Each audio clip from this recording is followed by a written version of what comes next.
नमस्कार. महाराष्ट्रातील विविध क्षेत्रातील बातम्या झटपट आपल्या मोबाईलवर पाहण्यासाठी लगेचच सबस्क्राईब करा राष्ट्रशक्ती लाईव्ह न्यूज आणि सोबत बेल आयकॉन प्रेस करायला विसरू नका. बालाजी संग्राम पाटील.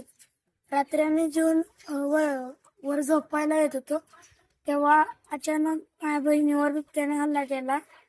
मग तेव्हा मी बहिणीचा माझ्या हातातून हात सुटला. मग मला तो बहिणीचा पाय घावला. मी तो पाय ओढून बिबट्याला तिथून हाकलवून लावले. माणसाने ओरडून माणसं परत गोळा झाली. मग परत ना मग ते वन विभागवाली ती आली. ती काय काय काय काय तिने पावलाच्या सण ती फोटो बिटू काढलं. ती तुझ्यावर हल्ला करण्याचा प्रयत्न केला काय काय? माझ्या हल्ला करण्याचा प्रयत्न केला बिबट्याने, पण मी बाजूला पडल्यामुळे तिला बहिणीवर हल्ला केला. तू काय पाय धरून बहिणीचा वडला सगळा? पाय धरला. माझं नाव संग्राम मानराव पाटील. माझी कन्या स्वरांजली संग्राम पाटील. तिला काल रात्री बिबट्याने हल्ला केला. नुसतं जेवण करून ते झोपण्यासाठी वरच्या घरात जात होते आणि आई आणि 2 पोरं वर जाताना त्याला मागणं येऊन बिबट्यानं मुलीवर हल्ला केला. मुलाने त्याचा मुलगी पडल्यावर मुलानं तिचा पाय धरून वडला म्हणून पोरगी आमची वाचली. शिवम संग्राम पाटील मुलाचे नाव, तिच्या भावाचे. तुमची सध्या काय मागणी आहे शासनाला किंवा वन विभागाकडे? काय वन विभागाने काहीतरी त्या बिबट्यावर त्याला पकडून नेणे किंवा काहीतरी आदेश काढणे काहीतरी करावं अशी इच्छा आहे आमची. कारण पोरांनी असा हल्ला करायला लागल्यावर जरा हे आहे ना, डेंजर परिस्थिती आहे. शिवम संग्राम पाटील हा जो धाडशी विद्यार्थी आहे, हा धाडशी विद्यार्थी श्री शिवछत्रपती विद्यालय शिराळा या ठिकाणी इयत्ता 5वीमध्ये शिक्षण घेत आहे.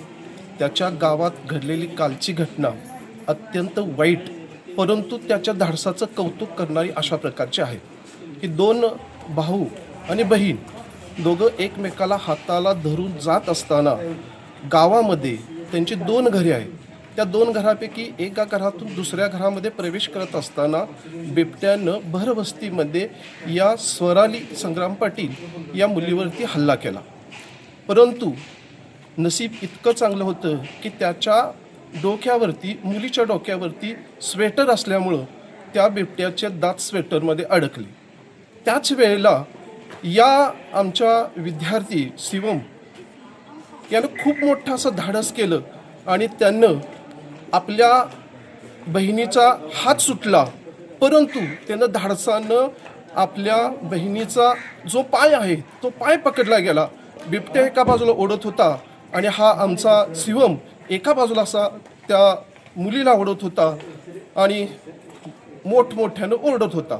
तेवढ्यात गावातील लोक किंवा पालक संग्राम पाटील, त्याची पत्नी, त्याचे आजी आजोबा हे बाहेर आले आणि त्यामुळं बिबट्यानं त्याच्या सावजाला सोडून दिलं. अशा प्रकारची दुर्दैवी घटना या ठिकाणी घडलेली आहे. परंतु सर्वत्र या शिवमचं संपूर्ण गावामध्ये, संपूर्ण तालुक्यामध्ये त्याचं कौतुक अशा प्रकारे होत आहे.